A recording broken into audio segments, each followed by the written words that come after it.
July 18th, 2023.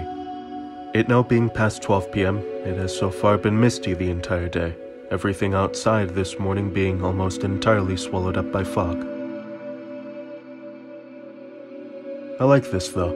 It gives the coastline a mysterious, almost Lovecraftian air reminiscent of something you'd read in a Stephen King novel. Perhaps this was his inspiration, the weather being as it is. With this quiet weather, I let myself go, and I have less need to struggle against impossibilities. Vincent van Gogh, letter 691.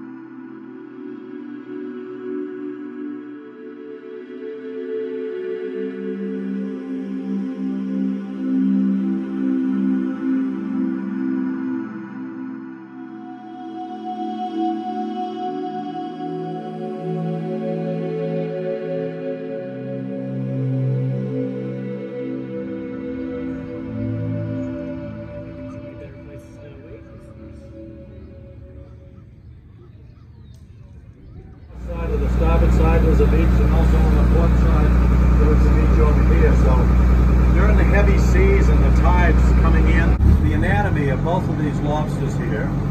I'm going to put the gentleman down there. We'll talk about this female that's just about a legal size lobster. So on the top of the lobster they have a pair of antennas right here. The function of the antennas is that they feel around in the bottom, that they know if they go into a crack or crevice, they can get away and not get stuck. Also, in the mating process, they use them to tap on their prospective mate to see if they are accommodating or not. That tail, that's their means to get away, and on either side of the tail, there is they call them uropods, and the middle one's called the telson. Okay, squeeze those together. And then, okay, now let go of the pressure. And then turn it 90 degrees. And then pull it right out quick. Perfect! Pods are the male's organs. Generally speaking, us males, we only have one of these. Just with one hand. There you go.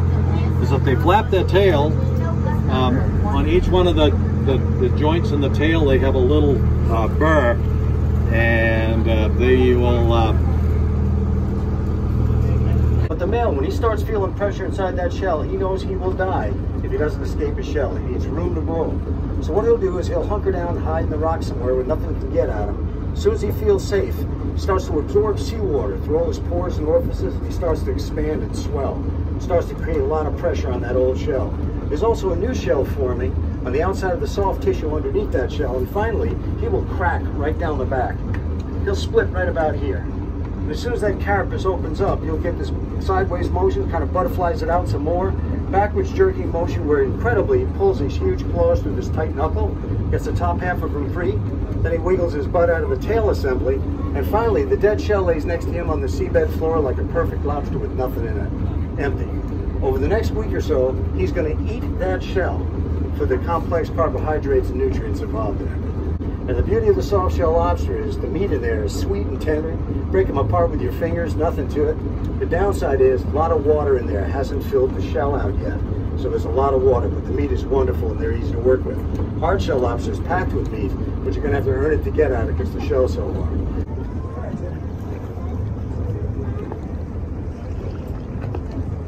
The perfect storm. Well, the perfect storm hit here. You can picture if you want to hold on. Well, I want to hold that one for a bit. Tilt the head up towards the sky a little. The head of the lobster. You want to hold them up like you would a tennis racket. You want a picture of you going to get it. This rig. There you go.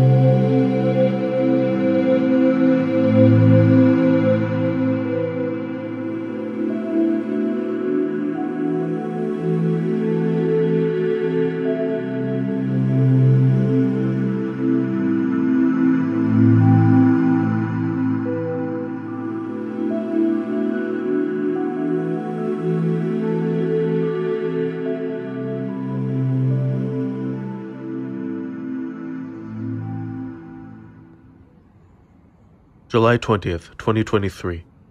Today has to be the sunniest day we've had yet while in Maine, and for once I can actually see past the ocean, the horizon being this time entirely clear.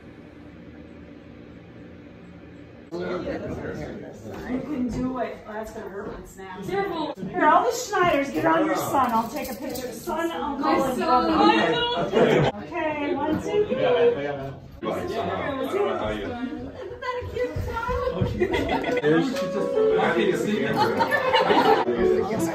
Did I hear you got a new car? Oh, okay. Here, you want cake?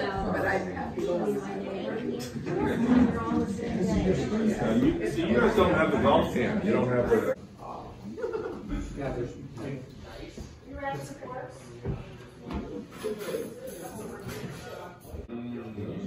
Oh, I saw that on the dining room table. I thought it was a converter for me. I gotta get it. Thank you. Treating me to Duncan. Nice to know very that. much. Okay, Yes. that's very nice. Thank you. Happy birthday, Chris.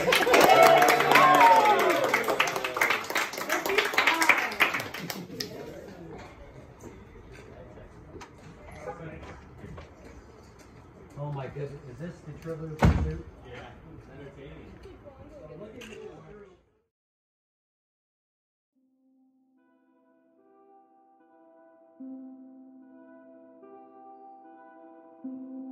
July 21st, 2023. Today in the early afternoon, around 11:30 a.m., me, Dad, and Grammy, at my request, went to Antiques USA, which I saw on the way back from Walmart on the 17th and thought we could go to. There I spent $87 of my cash on 4 antiques, a cast metal statue of a woman with a harp and a bushel of wheat, an incense burner hand-painted in Delphi by A. Petro, and 2 old books, The Irish Race by Reverend Augustus J. Debod, 1873, and Venetian Life by W. D. Howells, 1867.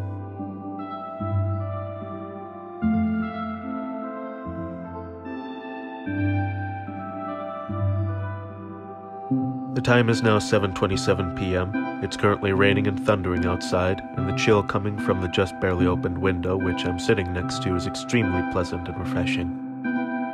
At this point, it should be no surprise that I prefer the rain over the sun any day.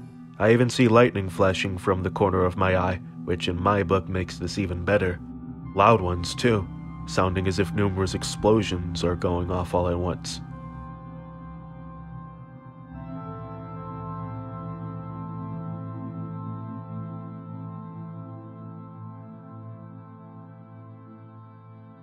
July 23rd, 2023. Yesterday morning I went with Katie, Jamie, and Ben to the blueberry fair so that we were able to buy 2 blueberry pies made from wild Maine blueberries for dinner.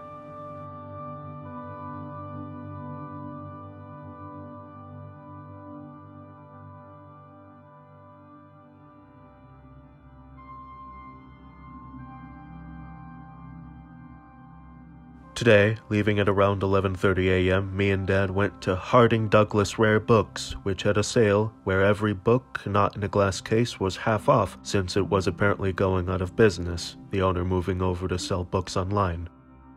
The fact this is the case is a damn shame, since it was the best used bookstore I've ever seen, having unbelievably good prices and such a huge selection that at multiple times I almost felt myself getting lost.